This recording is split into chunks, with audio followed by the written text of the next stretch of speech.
Hello guys, कैसे हैं आप सब लोग। आई होप आप लोग अच्छे होंगे। मैं हूं समिता और मेरे चैनल में आपका स्वागत है। आज मैं आप लोगों के साथ में अपनी डिलीवरी स्टोरी जो है शेयर करने वाली हूं। तो चलिए वीडियो को शुरू करते हैं। तो हुआ ये कि मैं लास्ट विजिट के लिए अपने डॉक्टर के पास में गई। तो उन्होंने मुझे बोला कि समिता, तुम्हारा जो एमनेटिक फ्लूइड है वो मुझे कम लग रहा है, तो एक बार मैं तुम्हें अल्ट्रासाउंड लिख देती हूँ, तो आप अल्ट्रासाउंड जाते वक्त करवा लीजिए। हम जहाँ पे उन्होंने अल्ट्रासाउंड के लिए लिखा हुआ था हम वहाँ गए, तो वहाँ पे जो अल्ट्रासाउंड वाले सर थे वो अवेलेबल नहीं थे। तो हम 2 दिन बाद वहाँ गए, और क्योंकि जो अल्ट्रासाउंड और जो मेन डॉक्टर थे वो काफ़ी दूर रहते थे हमारे घर से। तो हम वहाँ गए, उनसे तब मेरा अल्ट्रासाउंड वगैरह किया। उन्होंने बोला कि मुझे आपके डॉक्टर से बात करनी है, आप उनसे मेरी बात करवा दीजिए। तो मेरे हस्बैंड ने उनको फ़ोन लगा मिलाकर दे दिया। तो उन्होंने बात की कि इनका शायद इम्यूनिटी फ्लूइड काफ़ी कम है और इनको ऑपरेट करना पड़ेगा। तो जब उन्होंने ऑपरेट करने का बोला तो हमें लगा कि डिलीवरी अब होने वाली है। मैं नॉर्मल डिलीवरी के बारे में ही सोच रही थी उस टाइम पे, मुझे जब ऑपरेट का मतलब इतना माइंड में क्लिक नहीं हुआ था। तो फिर हम रिपोर्ट्स लेकर हम अपने उसी डॉक्टर के पास चले गए। वो वहाँ से 5 मिनट ही दूर था, तो हम वहाँ चले गए। उन्होंने रिपोर्ट्स देखकर उन्होंने बोला कि अल्ट्रासाउंड वालों ने भी, और जो रिपोर्ट्स में लिखा उनमें आपको ऑपरेट करना पड़ेगा और आज ही आप एडमिट हो जाइए। तो उस वक्त भी मुझे समझ नहीं आया कि वो ऑपरेशन के लिए बोल रहे हैं, सी सेक्शन के लिए बोल रहे हैं। तो हम मतलब नॉर्मली बात कर रहे थे। उसके बाद मतलब समिता, तुम्हें डरने की कोई बात नहीं है। जब उन्होंने ऐसा बोला तो फिर माइंड में एकदम क्लिक हुआ कि शायद ये सी सेक्शन के बारे में बोल रहे हैं, ऑपरेट का मतलब। तो मैंने कहा नहीं नहीं, मैं डर नहीं रही हूँ, लेकिन ये जो डिसीज़न है ये मैं अकेले नहीं ले सकती, मेरे हस्बैंड और मैं अकेले नहीं ले सकते हैं। ये जो डिसीज़न है हम मतलब फैमिली, मम्मी पापा से पूछ कर ही लेंगे। तो उन्होंने बोला ठीक है कोई बात, दिक्कत वाली बात नहीं है, आप अपने पेरेंट्स से आप बात कर लीजिए। हमने प्राइवेट हॉस्पिटल का ही सोचा हुआ था कि हम प्राइवेट हॉस्पिटल में ही डिलीवरी होगी। तो जब उन्होंने ऐसा बोल दिया तो हम घर पर आए। घर पर हमने बात वगैरह की अपने मम्मी से, मेरी सिस्टर इन लॉ से। तो इससे पहले मैं आंगनवाड़ी में भी मेरा रजिस्ट्रेशन वगैरह हो रखा था, तो वो रेगुलर चेकअप वगैरह के लिए आते हैं। और वैक्सीनेशन वगैरह वो मेरी सब आंगनवाड़ी से ही चल रही थी। एक बार मैं शायद गवर्नमेंट हॉस्पिटल में गई थी, क्योंकि वहाँ रजिस्ट्रेशन के लिए एक बार आपको गवर्नमेंट हॉस्पिटल जाना होता है। वहाँ काफ़ी लंबी लाइन होती है वैसे तो, पर लेकिन मैं एक बार गई थी, तो वहाँ पर मेरा रजिस्ट्रेशन वगैरह पूरा जो डिटेल थी वो उधर चल रही थी। उसके बाद में जो आंगनवाड़ी वाले होते हैं वो सब बीच बीच में आके वेट वगैरह सब चीज़, हीमोग्लोबिन वगैरह वो सब रिपोर्ट्स अपने अपडेट करते रहते हैं घर आके आपके। तो हमने सोचा कि एक बार चलो गवर्नमेंट हॉस्पिटल में भी जाके एक बार चेक करवा लेते हैं, जो हमने अल्ट्रासाउंड मिला है, जो रिपोर्ट्स उनके अकॉर्डिंग है। तो हम गवर्नमेंट हॉस्पिटल गए सेम डे ही, उस दिन सैटरडे था। हम 23 फरवरी 2019 को हम लोग हॉस्पिटल में गए। हमने जो रिपोर्ट्स थे, आई थिंक उस वक्त दोपहर का 1 या 1:30 बज रहा होगा। तो हम गए डॉक्टर के पास में, वो जो रिपोर्ट्स थे अल्ट्रासाउंड वगैरह थे वो हमने उनको दिखाए। हमने बोला कि इस तरह उन डॉक्टर्स ने बोला है। जो मेन डिपार्टमेंट होता है डिलीवरी वाला, उसके एकदम साथ में ही होता है, जहाँ आपको जब मेन टाइम चल रहा होता है आपका, तो वहाँ चेक कराना पड़ता है। तो वहाँ में हमने उनको चेक वगैरह कराया। तो उन्होंने इंटरनल वगैरह चेक करके, उन्होंने सब रिपोर्ट्स वगैरह देखी। उसके बाद इंटरनल चेक करके देखा कि नहीं, आपके सर्विक्स का मुंह खुल सकता है, तो चांसेस हैं आपके नॉर्मल डिलीवरी के। जब उन्होंने इस तरह से बोल दिया तो हर कोई, मतलब जब उन्होंने इस तरह से बोल दिया तो हर कोई चाहता है कि सी सेक्शन ना हो, नॉर्मल डिलीवरी ही हो जाए। तो हमने भी वही सोचा कि चलो ठीक है, जब ये बोल रहे हैं कि नॉर्मल डिलीवरी हो सकती है, तो हम वहीं पे ही, उन्होंने बोला आपको आज ही एडमिट होना होगा। तो हम ठीक है चलो, उन्होंने बोल दिया कि, तो हम वहाँ पर एडमिट हो गए। तो पेपर्स वगैरह तो ऐसा कुछ नहीं, बस एक फॉर्म वगैरह फिल करना होता, वो मेरे हस्बैंड ने फिल कर दिया। फिर हम वहाँ पर मुझे एडमिट कर लिया गया। फिर जब वहाँ एडमिट कर लिया जाता है आपको, तो वहाँ पर कोई भी आपके आसपास नहीं रहता है। आपके जो भी रिलेटिव्स होते हैं या जो भी कोई आपके साथ है, वो या तो बाहर वेटिंग जगह बनी होती है, रूम वगैरह नहीं होता, कोई एक लॉन टाइप का बना होता है वहाँ पे, या बाहर एक दो बेंच वगैरह रखे होते हैं, उधर वेट कर सकते हैं, खड़े होकर वेट कर सकते हैं। आप बीच बीच में कुछ मतलब मिलने के लिए उनसे जा सकते हैं, लेकिन बार बार आप भी नहीं जा सकते हैं। आपको कुछ चाहिए या आपको कुछ मंगवाना है तो या तो वो अनाउंसमेंट कर देते हैं, या फिर आपको कुछ चाहिए तो आप खुद जाकर एक दो बार उन्हें वहीं, वेटिंग रूम नहीं जहाँ बेंचेस वगैरह लगे होते हैं, वहीं पे ही आपको बोल देना होता है।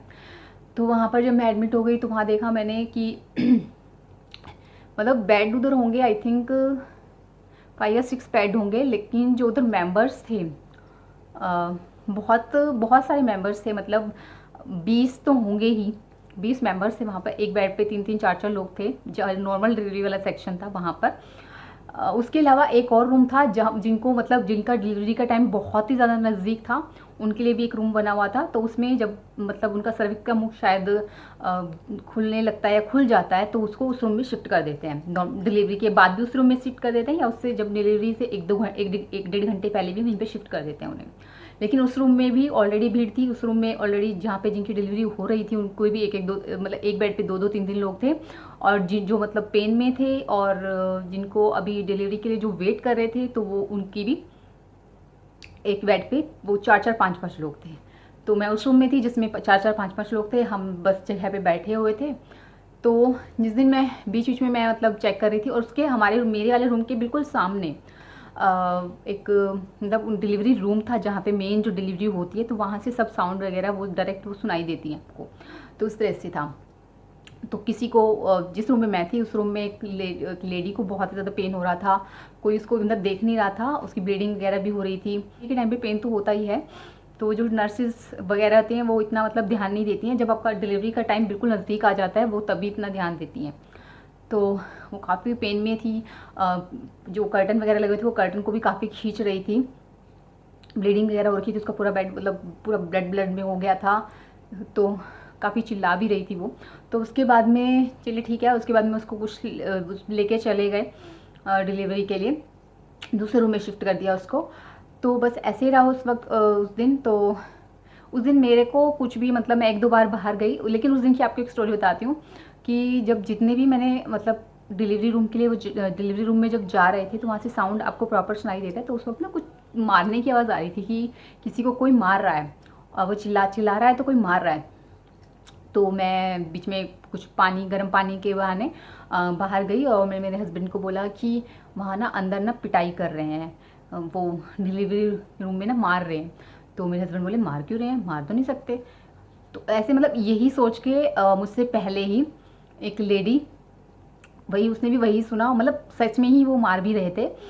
तो उन्होंने वो सुना, और वो वहाँ से वो भी इस तरह से अपने हस्बैंड से बोल के कि मैं अपने हस्बैंड से कुछ चीज़ मंगानी है मुझे, और वो अपने हस्बैंड के पास में चली गई, और वहाँ से वो अपनी गाड़ी में बैठ गई। लेकिन उसके हस्बैंड वापस आए, उन्होंने बोला कि ऐसे ऐसे हो गया है और मेरी वाइफ जो है वो वहाँ पे चली गई है। तो उन्होंने बोला कि नहीं नहीं हम मारेंगे नहीं, मतलब हम नहीं मार नहीं रहे हैं, हम ऐसे ऐसे है वैसे से उन्होंने कुछ बोला। तो पर उसमें एक चीज़ ये अच्छी हुई कि जो लड़की उस तरफ मतलब उस वक्त चली गई थी वहाँ से, उसका जो सर्विक्स का मुंह था ऑलरेडी खुल चुका था, उसका बेबी उसके विदिन 10 मिनट हो गया।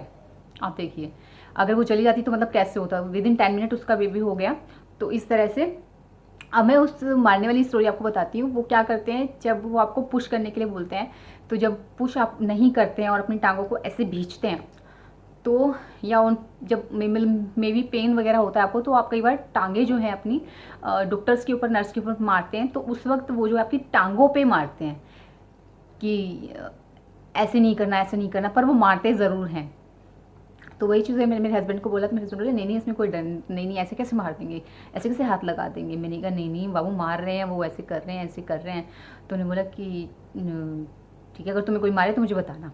चलिए ठीक है। उस दिन तो मैं 1-2 बार मतलब 3-4 बार मैं गई होंगी हम मिलने अपने हस्बैंड से, कभी किसी चीज़ के बहाने, कभी किसी चीज़ के बहाने, कभी किसी चीज़ के बहाने। तो उस दिन तो मतलब कुछ भी ट्रीट नहीं किया गया, नॉर्मली उसी दिन तो ऐसा ही निकल गया, क्योंकि मुझे नॉर्मली पेन वगैरह कुछ भी नहीं हो रहा था। तो नॉर्मल उस दिन अच्छे से चला गया। अगले दिन हुआ, चाय वाय मैंने पी, सब कुछ हुआ। उसके बाद में अगला दिन भी दोपहर हो गई, दोपहर तक भी मैं इसको कुछ भी ऐसे कुछ मतलब स्पेशल कुछ नहीं किया गया, कुछ भी मतलब मेडिसिन वगैरह कुछ भी नहीं दिया गया इस तरह से।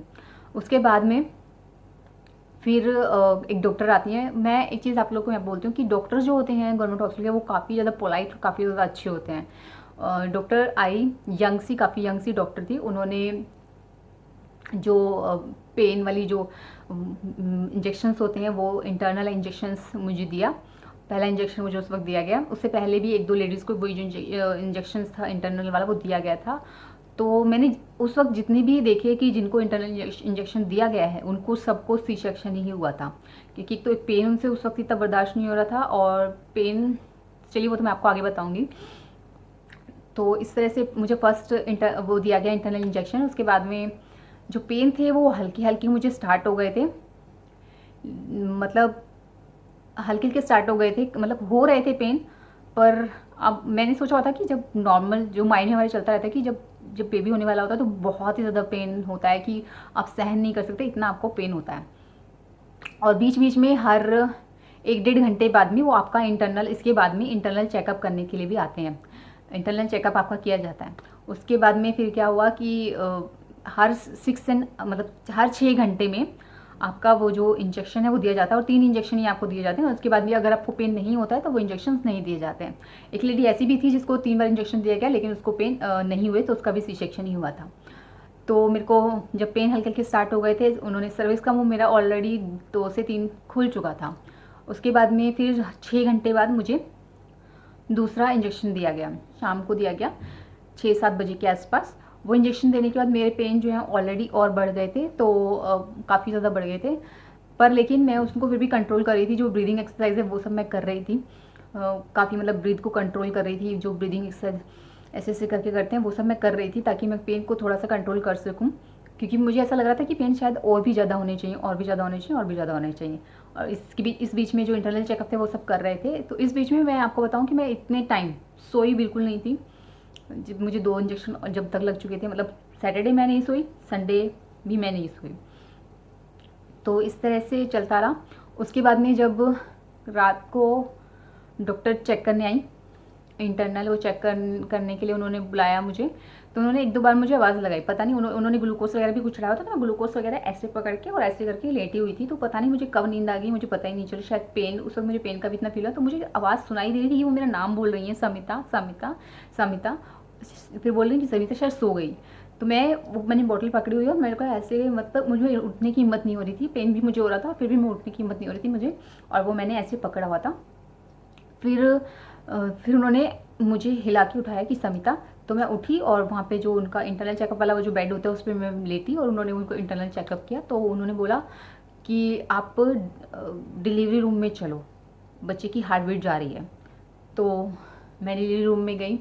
उन्होंने बोला कि आपको ऑपरेट करना पड़ेगा, वही चीज़ उन्होंने भी बोल दी कि आपको ऑपरेट करना पड़ेगा, क्योंकि बच्चे की हार्ट बीट जा रही है। आपकी सर्विस का वो ऑलरेडी 5 से 6 खुल चुका है, लेकिन अभी ज़्यादा टाइम सर्वाइव नहीं कर पाएगा बेबी, और वाटर आपका ऑलरेडी कम है, तो इसलिए ऑपरेट करना ही पड़ेगा। आपके हस्बैंड कहाँ है? मैंने कहा मेरे हस्बैंड बाहर ही होंगे। तो उन्होंने अनाउंसमेंट की, मेरे हस्बैंड आए। मैंने कहा एक बार मेरे हस्बैंड को, मतलब हमने नॉर्मल डिलीवरी का ही माइंड में सोचा था, तो उस वक्त आप विश्वास नहीं करोगे कि मैं इतना जो पेन चल रहा था वो मैं सब सहन कर रही थी। लेकिन जब उन्होंने जैसे ही मुझे बताया कि अब आपको ऑपरेट करना पड़ेगा, तो जो पेन था वो डबल ट्रिपल पता नहीं कितना ज़्यादा बढ़ गया एकदम माइंड में नहीं, सच में वो पेन बहुत ज़्यादा होने लगा।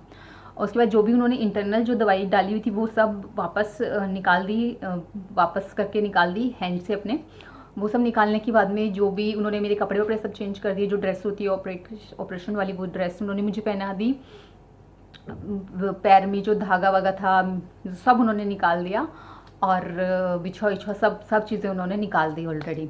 उसके बाद में मैंने उनको बोला कि मेरे हस्बैंड से एक बार मेरी बात करा दो। कि नहीं उनको तो बुलाएंगे ही, उनसे तो पूछा ही जाएगा। मैंने कहा ठीक है, लेकिन एक बार मुझसे भी उनको मिलवा दीजिए।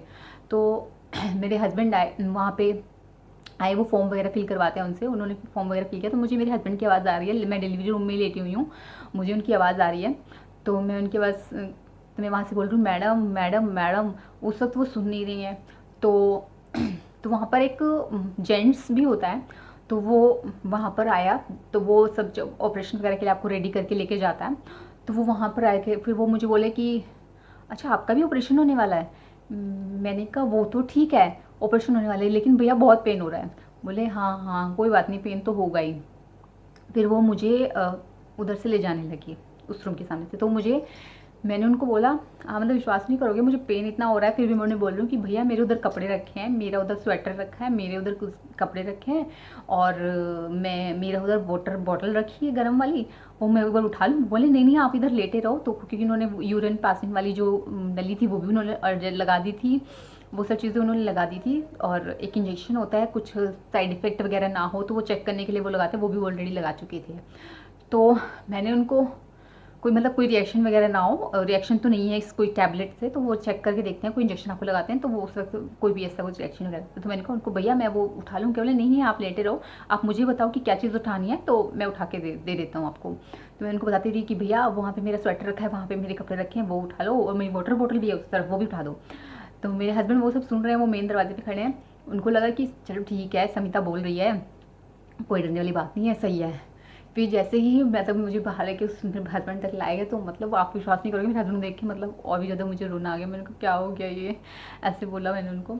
तो मेरे हस्बैंड बोले नहीं समिता डरो नहीं, मैंने कहा नहीं वो बहुत पेन हो रहा है, बहुत पेन हो रहा है, बहुत पेन हो रहा है। कह रहे कोई बात नहीं, भगवान का नाम लो। मैंने वो बोले कि कोई बात नहीं, भगवान का नाम लो, कान्हा जी का नाम लो। मैंने बोला तुम वैसे मत बोलो, मेरे को बहुत पेन हो रहा है, बहुत पेन हो रहा है। तो वहाँ जहाँ पे मेरे हस्बैंड वगैरह बैठे हुए थे, वहाँ उस रोड उस तरफ से मुझे लेके जाते हैं। तो मैंने बोला मम्मी मम्मी नहीं है यहाँ पे। उस वक्त मुझे टाइम का भी आइडिया नहीं था कि रात के बज रहे हैं, 1-1:30 बज रहा है। उस वक्त टाइम का भी मुझे बिल्कुल आइडिया नहीं था। जब उन्होंने सिग्नेचर वगैरह किया तब उन्होंने घर पर फ़ोन किया। तो घर पे फ़ोन करने के बाद तब वहाँ से मम्मी पापा और मेरी जो सिस्टर है वो निकले थे यहाँ हॉस्पिटल के लिए। हमारे घर से हॉस्पिटल 15 से 20 मिनट की दूरी पे होगा। तो वो तीनों निकले थे वहाँ के लिए और बोला नहीं वो घर है, मैंने फ़ोन कर दिया, वो आने वाले होंगे। तो ठीक है, वहाँ से मुझे वो ऑपरेशन थिएटर वाली तरफ ले जाने लगे, ले गए वहाँ पर। तो वहाँ पर एक आपको ऑपरेशन थिएटर में हस्बैंड को तो लेके नहीं जाते हैं, तो वहाँ पर एक वार्ड बॉय जो होता है वो मुझे लेने आया। तो मेरे हस्बैंड बोले थोड़ा प्यार से, बोला नहीं भाई साहब आप टेंशन मत लो, आराम से लेके जाएंगे। तो वहाँ पे वो मुझे लेके गए। वहाँ पे मुझे उस वाले बेड से उठा के उस वाले बेड पे जिसमें ऑपरेट करते हैं वहाँ पे लेटा दिया गया। वहाँ पर सब हार्ट बीट वगैरह के लिए सब चीज़ें लगा दी गई, जो भी उनका इंटर्न वो जो होता है। तो 3 से 4 डॉक्टर थे और उसके बाद में मुझे बिठाया गया और उसके बाद में एनेस्थीसिया दिया जाता है आपकी रीढ़ की हड्डी में, और उससे पहले आपको सुन किया जाता है। तो ये सब मैंने मतलब यूट्यूब पे ये सब मैंने चीज़ें पढ़ी हुई थी गूगल वगैरह पे कि एनेस्थीसिया वगैरह दिया जाता है। तो उन्होंने जब वो पीछे वो लगा रहे थे, मैंने कहा आप एनेस्थीसिया देने वाले हो? कि हाँ बाबा आपको तो सब चीज़ें पता है। बोले हाँ हम एनेस्थीसिया देंगे। तो आप विश्वास नहीं करोगे, वो मुझे एनेस्थीसिया देने के लिए वो बिल्कुल आपको ऐसे करके बैठना होता है, आगे हाथ करके फिर बैठना होता है आपको। तो उन्होंने बोला कि आप ऐसे बैठो, तो एकदम ना पेन स्टार्ट होता है। मतलब वो एनेस्थीसिया का नहीं, क्योंकि मुझे ऑलरेडी पेन हो रहा था तो वो वाला पेन था। तो मैंने उनको बोला कि आप 2 मिनट ना रुक जाइए, वरना बहुत पेन हो रहा है सर, बहुत पेन हो रहा है। बोले ठीक है 2 मिनट रुक जाते हैं, आप ऐसे ही। मैं एकदम पीछे होने लगी तो बोले नहीं बेटा ऐसे मत हो, आप थोड़ा नॉर्मल सही से बैठे रहो। तो मैंने कहा बस आप 2 मिनट रुक जाओ सर। तो उन्होंने बोला ठीक है हम 2 मिनट रुक जाते हैं।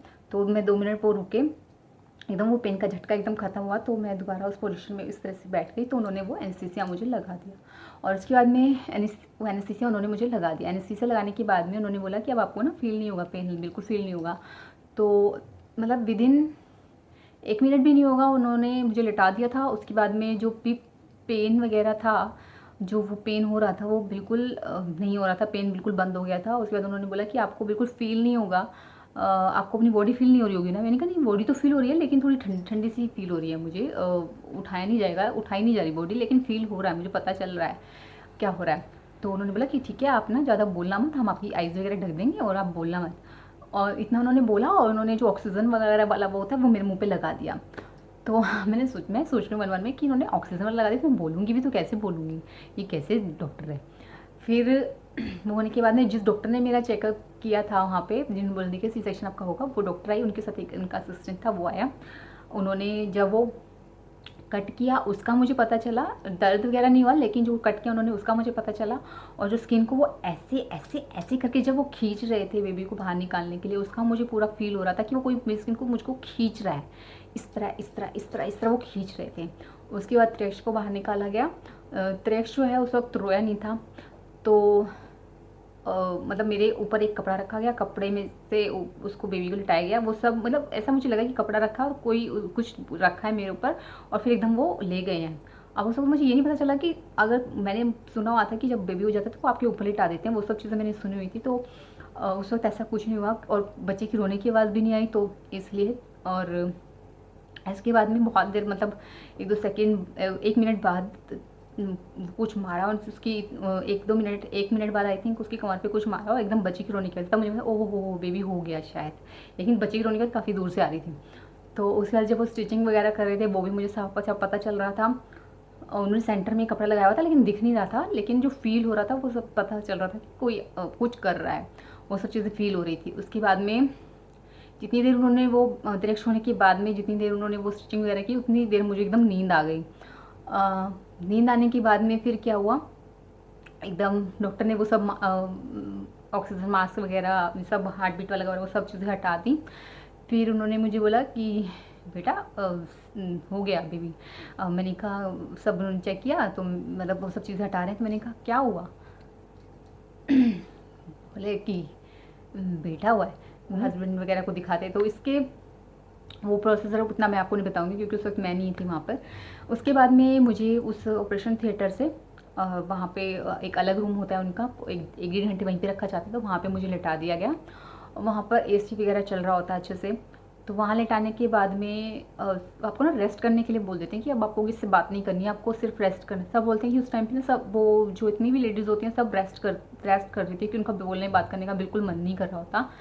तो लेकिन मेरे मन में पता नहीं क्या चल रहा था। मेरी सासू माँ शायद मैं 2 दिन से उनसे मिली नहीं थी, 2 दिन से किसी से बात नहीं हुई थी अच्छे से। तो मेरी सासू माँ और मेरी जो ननद थी वो मेरे पास आई थी, वहीं पे बैठी थी। उस वक्त मैं वहीं पे लेटी, मुझे लिटा दिया गया था, मैं लेटी हुई, मैं उनसे बातें कर रही हूँ कि मम्मी ऐसा हुआ, वहाँ पे ऐसा हो रहा था, डिलीवरी रूम में ऐसा कर रहे थे, डॉक्टर ऐसे कर रहे थे, वहाँ पिटाई भी हो रही थी, ये सब मैं उनको बातें बताई जा रही हूँ। फिर सब बातें होने के बाद में फिर बोला गया, मैंने कहा त्रियक्ष कहाँ है, त्रियक्ष कैसे किस पे है, आधे 1 घंटे में मिल जाएगा। तो उसके बाद वो ना फर्स्ट जो फीड कराते हैं वो आपके थ्रू ही कराने की कोशिश करते हैं, जो गवर्नमेंट हॉस्पिटल वाले होते हैं। तो फर्स्ट फीड वगैरह लेके गए मुझसे और वो त्रियक्ष को वहीं पे दिया उन्होंने नर्सरी में। वहाँ पे देने के बाद में मैंने देखा नहीं अभी त्रियक्ष को, उसके मतलब 1-2 घंटे बाद मेरी ननद वगैरह सब लेके आए उसको वहाँ से, त्रियक्ष को नर्सरी से। फिर उसको मेरे पास लेटाया गया, तब मैंने उसको देखा, बहुत छोटू सा था। फिर मतलब देख के मेरी नज़रें नहीं हट रही थी उस पर से। फिर मैं मतलब, और वहाँ पे जेंट्स का अलाउड नहीं था ना, तो पता नहीं मेरे मन में ये चलता कि मेरे हस्बैंड को एक बार बुला दे, मेरे हस्बैंड को एक बार बुला दे, मतलब तरह किसी चीज़ के बहाने, चम्मच के बहाने, किसी चीज़ के बहाने मैंने उनको बुलवाया। तो वो आए ज़्यादा देर रुक नहीं सकते, तो मैंने बोला तुमने देखा? बोले हाँ मैंने देख लिया, तुम ठीक हो ना? मैंने कहा हाँ मैं ठीक हूँ। बस फिर वो वहाँ से चले गए, फिर ऐसे ही रहा। फिर मुझे वहाँ से शिफ्ट कर दिया गया, जो नॉर्मल रूम होता है वहाँ पे भी एक बेड पे 2 लोग होते हैं ऑपरेशन वाले। उसमें सबसे स्टार्टिंग में आपको मरीज़ों पे डिपेंड करता है कि अगर आप मरीज़ कम है तो एक बेड पे 1 होता है, अगर मरीज़ ज़्यादा है तो एक बेड पे 2 होते हैं। तो वहाँ पे जिस दिन मैं फर्स्ट डे गई थी उस दिन एक बेड पे 2 थे। मेरे साथ वाली थी वो, उसको अगले दिन शिफ्ट कर दिया गया था। तो वहाँ पे सब फर्स्ट वैक्सीनेशन वगैरह जो बच्ची के थे वो सब दी जाती है। मैं आपको एक चीज़ बताती हूँ कि नॉर्मल डिलीवरी से ज़्यादा वहाँ पे जो केयर है, मुझे लगता है सी सेक्शन वालों की ज़्यादा अच्छी केयर की जाती है। वहाँ पे हर 1-2 घंटे में आपको प्रॉपर जो डॉक्टर वो चेक करने आते हैं, आपको गाइड करने आते हैं डॉक्टर, आपको अपने बच्चे को किस तरह से रखना है, वो सब चीज़ें अच्छे से गाइड की जाती हैं। डॉक्टर्स काफ़ी अच्छे होते हैं, लेकिन जो नर्स वगैरह होते हैं, जो वहाँ काम करने वाले जो होते हैं, वो थोड़े से रूड होते हैं और थोड़े से अजीब से होते हैं। लेकिन जो डॉक्टर्स होते हैं उनकी सर्विस काफ़ी अच्छी होती है। डॉक्टर बहुत ही अच्छे होते हैं, बहुत ही पोलाइट होते हैं, काफ़ी अच्छे से आपसे प्यार से बात करते हैं। जो आपको समझाने भी आते हैं वहाँ पे, वो भी काफ़ी अच्छे होते हैं। तो बस ऐसे ही रहा, मुझे 4 से 5 दिन वहाँ रखा गया। और क्योंकि यूरिन वगैरह मेरी जो नली थी वो लगी हुई थी, जब तक आप चलने नहीं लगते हैं, यूरिन पास नहीं करने लगते, तब तक वो आपको हॉस्पिटल से डिस्चार्ज नहीं करते हैं। इससे मेडिसिन वगैरह आपको टाइम पर देते हैं, वगैरह आपको चेक करते हैं। इस बीच मेरा जो बीपी है एक पता नहीं अपने आप ही काफ़ी हाई हो गया था। उसके बाद में मुझे काफ़ी ठंड लगने लगी थी, लेकिन वो उसी मतलब जैसे ही मुझे ठंड लगी तो मेरे हस्बैंड वहीं थे, वो उस वक्त मिलने का टाइम था तो वहीं थे। तो उन्होंने एकदम डॉक्टर वगैरह को बुलाया, तो एकदम मुझे चेक करने, उससे 5-10 मिनट पहले वो मुझे चेक करके ही गए थे, सबको चेक करने आए थे, रूटीन चेक वगैरह वो चेक करके गए थे। लेकिन फिर भी वो मुझे चेक करने अच्छे से, मॉनिटर वगैरह सब रखा गया वहाँ पर। कम से कम मुझे 2-3 घंटे के लिए CP मॉनिटर पर ऑपरेट किया गया। उस वजह से मुझे 1 दिन और एक्स्ट्रा हॉस्पिटल में रहना पड़ा। तो बस यही सब था, काफ़ी अच्छा एक्सपीरियंस था। मैं ये नहीं बोलूँगी, सब बोलते हैं कि गवर्नमेंट हॉस्पिटल इतना अच्छा नहीं होता है, एक्सपीरियंस काफ़ी अच्छा था। कुछ चीज़ें थी तो जहाँ की मुझे मतलब टॉयलेट्स वगैरह इतने साफ़ नहीं होते, वो सब चीज़ें हैं। उसके अलावा अगर आप डॉक्टर की बात करें तो डॉक्टर काफ़ी अच्छे होते हैं, लेकिन जो आपके साथ में जो लोग रहते हैं उन्हें काफ़ी सफ़र करना पड़ता है। उन्हें अच्छे से रहने के लिए कुछ अच्छे से, मतलब उन्हें बेड वगैरह कुछ नहीं मिलता, वो नीचे ही अपना बिस्तर लेकर रहते हैं। तो ये थोड़ा सा माइनस पॉइंट है। अदरवाइज़ अगर किसी के पास ऑप्शन नहीं है प्राइवेट हॉस्पिटल का, तो वो ज़रूर गवर्नमेंट हॉस्पिटल में जा सकता है, काफ़ी अच्छी सर्विस देते हैं। तो बस गाइज़ यही थी मेरी प्रेगनेंसी जर्नी जो थी, मेरी डिलीवरी जर्नी जो थी।